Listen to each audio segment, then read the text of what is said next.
When you select your roll of microfilm, you'll be presented with the first image on the roll.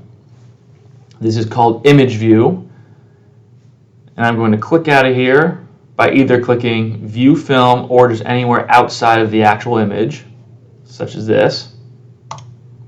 And now I'm in film view. And the couple ways to move around within your microfilm records are grabbing and scrolling. So I'm going to right click my mouse, hold, and just drag. So I can go right, I can go left, you just click and drag.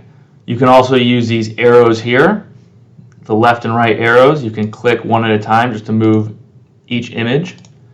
Or you can click and hold, and you can scroll along. There's also this blue button at the very bottom of the screen. That is your speed movement, and that's where you can jump along the entire roll very quickly. So if I click and hold that, I can move along just a little bit at a time, or very quickly go to the end of the roll, middle of the roll, wherever. It'll be a little blurry at first as it loads the images, and it'll quickly pop up with the selectable images. This is in film view. I can also zoom in and out by using the plus and minus zoom in, zoom out buttons, and still do all the same basic movements that we just showed. I can also use my wheel, if you have a wheel on your mouse, to scroll in and out, or zoom in and out.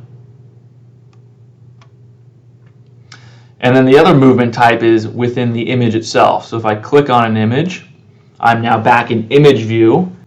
And from here you can zoom in and out. And then to move images, you can move right and left by clicking the arrows. So I'm going to go from page 2212 to the next one, 2213, and so on. And I can also go back.